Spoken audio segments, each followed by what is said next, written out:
Y a esta hora de la mañana vamos a comentar un libro que además queremos recomendar a quienes nos están viendo a través de las plataformas virtuales y a través de Chile TV. Vamos a mostrarlo aquí.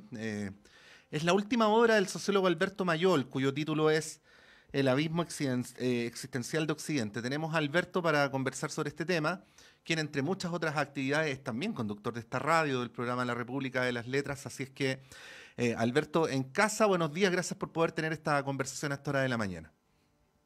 Muchas gracias, Patricio. Como siempre, un placer estar junto a ti y junto a los oyentes de la radio de la Universidad de Chile. Sí. Cuando hago entrevistas sobre libros, Alberto, casi siempre la primera pregunta es la misma, ¿ah? Porque cuando una persona toma la decisión de dedicarle un tiempo largo de su vida a escribir sobre un tema en puntual, es súper interesante saber cuáles fueron las motivaciones, porque obviamente uno deja de hacer muchas otras cosas en la vida, ¿no? Y voy a decirlo así, hay una parte de tu actividad que tiene que ver con el análisis político coyuntural, como por ejemplo el del podcast La Cosa Nostra.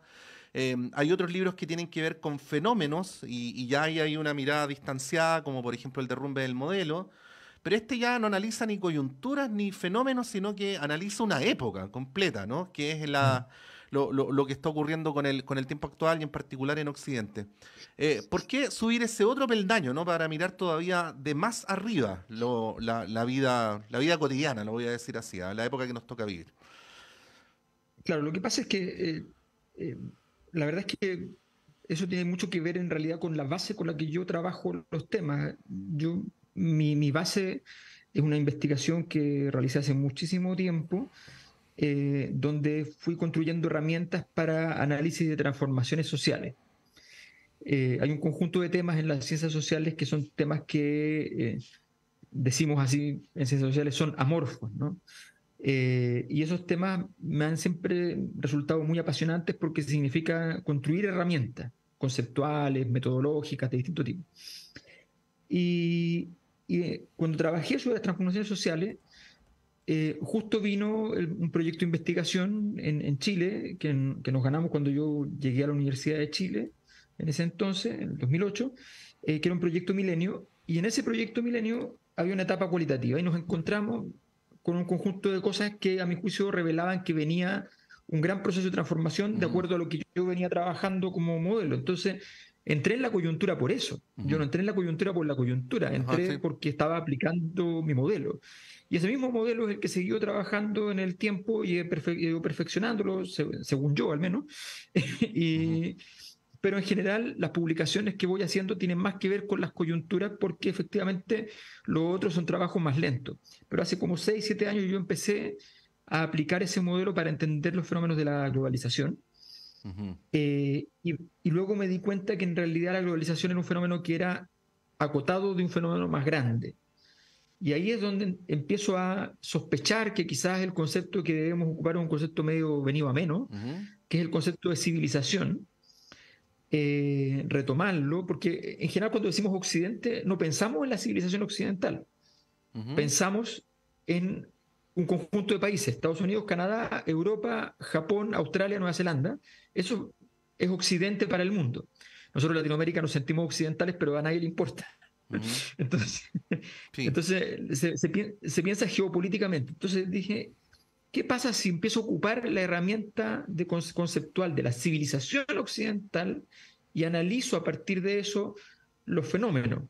Y eso me abrió una mirada que me pareció a mí por lo menos muy iluminadora, muy interesante y que me llevó a tener que recorrer distintas rutas para poder armar una interpretación sobre efectivamente nuestra época en un sentido largo, Ujú.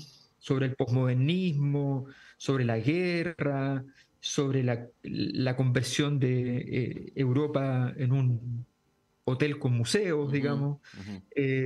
Como dijo un profesor la semana pasada, que fue a unas presentaciones de libros sobre más o menos un tema parecido, un profesor que yo tuve decía, en Europa decía, somos un conjunto de herbívoros en un mundo de carnívoros. Sí. Entonces, esa es la sensación de estar viviendo en un lugar donde tú no vas a tomar las decisiones y estás como a merced, pero vives fantástico.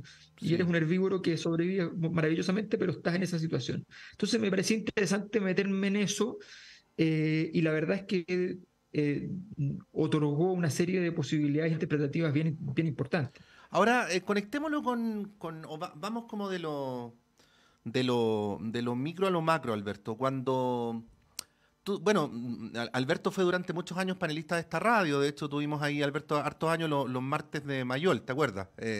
Sí, bueno. Y claro, ahí yo me acuerdo que, por ejemplo, tú trajiste por primera vez algún medio de comunicación, estudios sobre el malestar, los estudios sobre cómo funcionaba el CAE, empezamos a hablar del CAE mucho antes de que el tema explotara. Exacto. Y cuando vino el estallido social, de alguna manera hubo una reivindicación de aquellos académicos que trabajaron con este concepto que se resumió en una sola palabra, que es el malestar, ¿no? Bueno, el malestar multidimensional asociado al caso chileno, ¿no?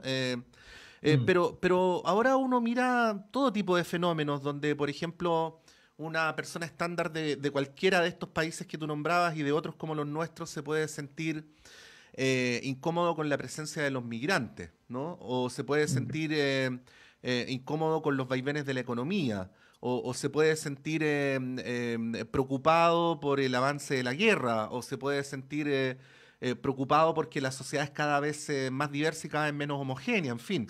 Y quizás la Mm. palabra ya no es malestar, yo voy a ponerle cualquier nombre, no desasosiego, que la gente anda intranquila, ¿no? Las personas andan Mm. intranquilas. Si tú no lo analizas por sectores, te puede dar una infinidad de estudios disciplinares, ¿no? Lo que hace este libro es tratar de entender qué es lo que hay debajo, ¿no? Yo diría, Mm. ni siquiera en las raíces, sino debajo de las raíces en relación a este tema. Partiendo del supuesto de que cada época tiene sus distintas características, ¿no? Para estos efectos, para efectos de lo que yo te comento, Mm. ¿qué tiene esta época que no tiene la de hace 40, 50 años atrás? Eso de debajo es bien importante porque yo me formé mucho con el estructuralismo y el Mm, estructuralismo se piensa a sí mismo como geología, ujú, digamos, o ujú, sea, mirar más abajo. Y efectivamente eso me pasa mucho, que me interesa ir a mirar en eso, que yo lo llamo así, digo, siempre uno tiene la tendencia por deformación y porque es más atractivo a mirar las marejadas o mm, los maremotos, pero en realidad lo más interesante es investigar las mareas. ujú, Cuando la cosa se te pone muy complicada, tiene que entrar la filosofía que ujú, puede preguntarse qué es el mar, ujú. pero ya ahí, ahí ya es otra cosa, Sí, digamos. sí. Entonces, pero sí, efectivamente, nosotros estamos en una época donde es evidente, es evidente que estamos en una cosa extrañísima y es que vamos a vivir en sociedades deficitarias en legitimidad. Ujú, O sea, eso probablemente no va a cambiar hasta un muy buen rato si es que cambiase.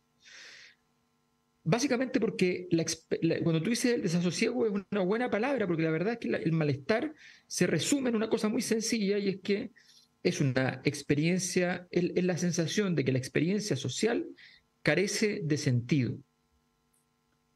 Eh, ujú, y cuando las cosas carecen de sentido, la mayor parte de esas cosas que te pasan que carecen de sentido pueden ser interpretadas o vividas como una injusticia.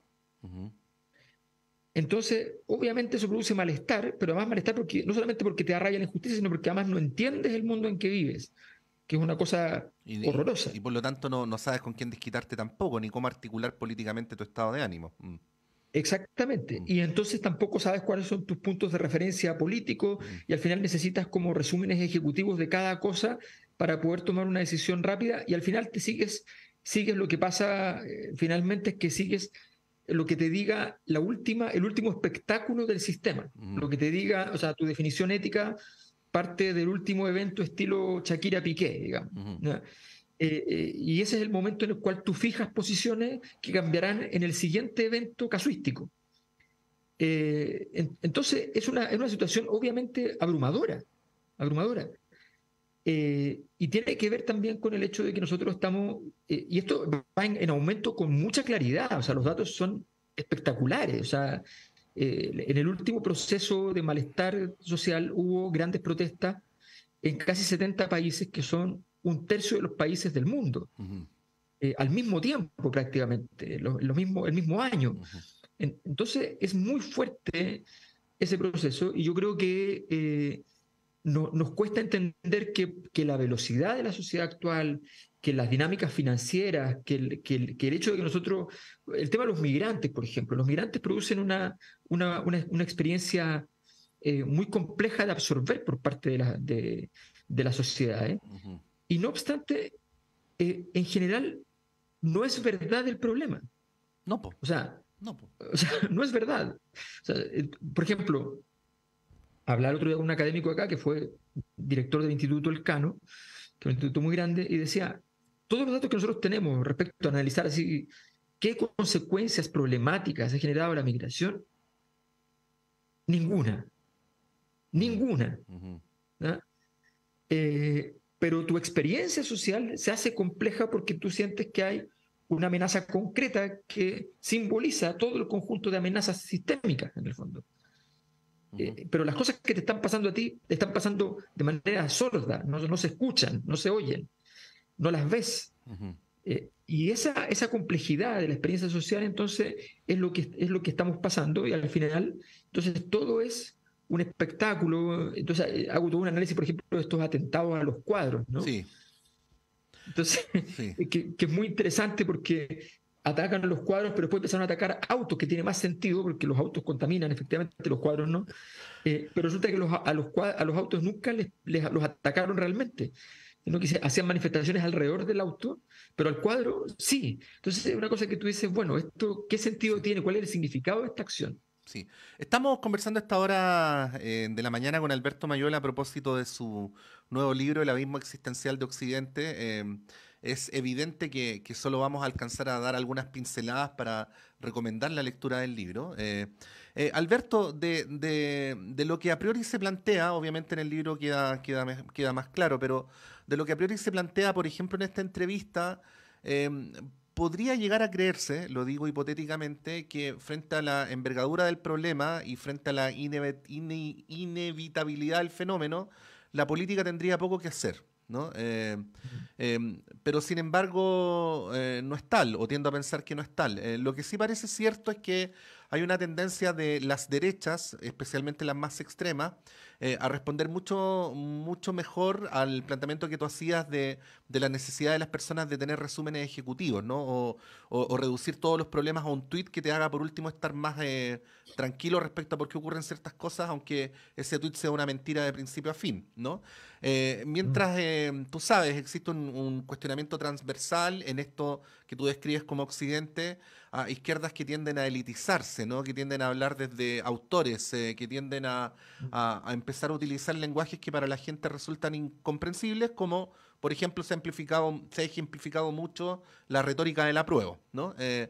Bueno, en este tiempo que corre y descrito así resumidamente el fenómeno, ¿cómo ves el rol de la política, ¿no? Mm. Y para sintetizar y no hacer muchas más categorías, la política en lo que respecta al pensamiento conservador y en lo que respecta al Mm. pensamiento progresista. Mm, Mira, es súper importante ese punto. Lo voy a resumir así. mm, La modernidad generó dos ideologías y una contraideología. ujú, Las dos ideologías son racionalistas, el liberalismo y el socialismo. ujú, El liberalismo político, en rigor, existen las personas, en ciertos intelectuales en el mundo, pero no existe el liberalismo político. ujú, El liberalismo político fue subsumido, absorbido, fagocitado por el liberalismo económico, que no tiene nada que ver con el liberalismo político, son completamente opuestos en muchos elementos. Por lo tanto, a mí si me dicen, oye, va a volver el liberalismo, yo digo, fantástico. El problema es que ese liberalismo es el liberalismo económico. ujú, Y el liberalismo, entonces, quedó bajo el control político de los sectores conservadores. Y los sectores conservadores son perspectivas irracionalistas que están en contra del proceso de la modernización y que lo único que aceptan la modernización en tanto ellos puedan controlar el ritmo de ella ujú, para mantener sus condiciones originarias. ¿Ok? Ese es el primer escenario. Los sectores progresistas, ¿ya? Tienen una sola herramienta para triunfar. Y a esa herramienta le han dado duro, han aceptado darle duro ellos mismos, que es la racionalidad. ujú. Entonces, cuando hice la presentación del libro, algunas personas me plantearon y me dijeron, y cuando hicimos la actividad que hicimos en la radio de la Universidad de Chile, por ejemplo, me decían, Sí. oye, pero ojo, ojo, porque Occidente ha sido colonizador, violento, ha Mm. violado los derechos humanos. Entonces yo le decía, sí, todo eso es cierto. La gran diferencia es que la única civilización en la historia que puede violar los derechos humanos es Occidente. Porque existe el Porque concepto es de el, derechos humanos. claro, porque en ninguna otra civilización existe ese concepto. Mm. Por tanto, la posibilidad de reparación a partir de una construcción conceptual, ¿ya? Entonces, hoy día la gente dice, no, pero las construcciones conceptuales no sirven. Mire, desde el momento en que dejamos de usar las construcciones conceptuales, el mundo se ha vuelto más desigual, más disruptivo, con menos valor de la democracia. ¿Ya? O sea, antes conseguir la democracia era un acto difícil, no porque la gente no la quisiera, sino porque los gobiernos autoritarios eran muy poderosos. Hoy día eso no es así, pero a la gente tampoco le importa la democracia. Entonces, la única herramienta que tenemos es devolvernos y tratar de, o más que devolvernos, empezar a reconstruir las condiciones en las cuales podamos hacer realidad esos elementos de racionalidad. Y eso está en la política. La política es la única que puede hacerlo. Ujú. Pero mientras la política esté dominada por el espectáculo, por la irracionalidad, por las pasiones, por los sesgos, eso lo único que van a ganar va a ser la ultraderecha. Mm. Eso ha pasado siempre. Si tú fomentas una mirada romanticista, digamos, a mí el romanticismo en literatura me Ujú. encanta, Sí, pero en política es una catástrofe. sí. ¿Ya?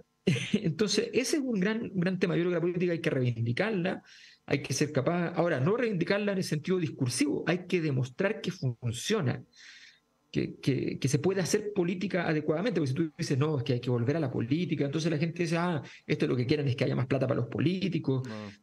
Es muy complejo, esto está penetrando en muchas partes y hay un nivel de irracionalidad enorme que está dando vuelta, y además hay una cosa que es terrible, y es que el país que administra esta civilización occidental, que es Estados Unidos, es un país que, para resumirlo en un solo dato, el 80% de la población no cree en la teoría de la evolución de las especies, Mm. son creacionistas.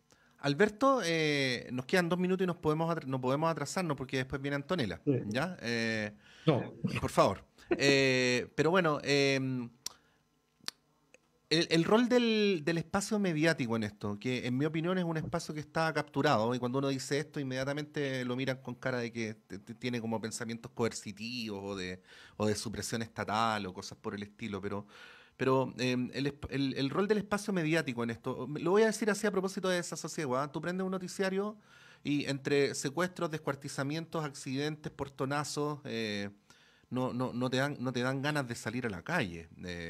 mm. Y esto ocurre en muchas partes del mundo, ¿no? No solamente en Chile. Bueno, breve respecto a esto, porque sé que podríamos hablar todo el día. Mm.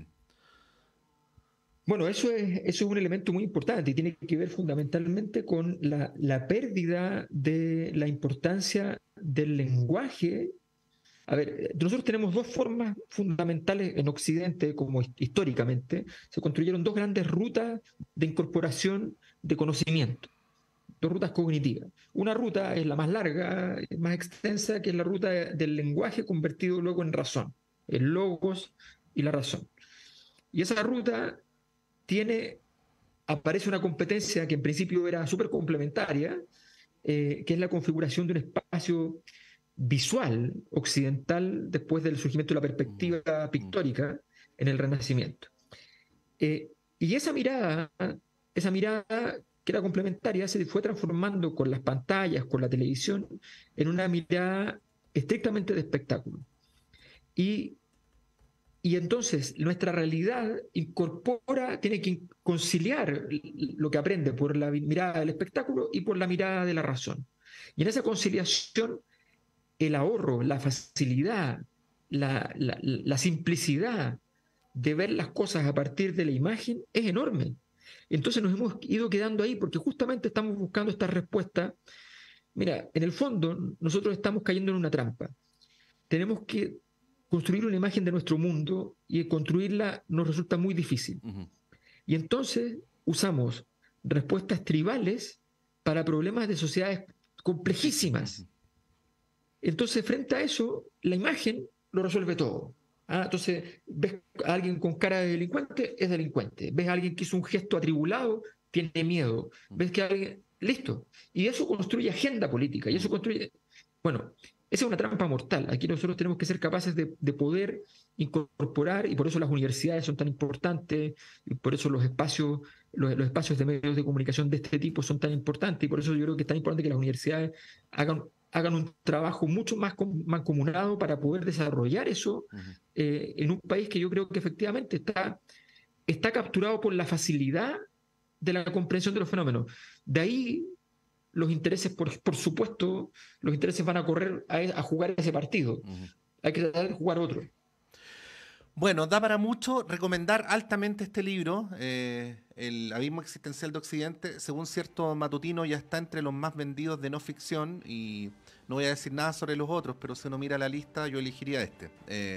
Alberto Mayol, muchas gracias. Que estén muy bien. Muchas gracias, Pato. Que estén muy bien. Hasta luego. Nos vamos y ya viene el semáforo con Antonella Esteves.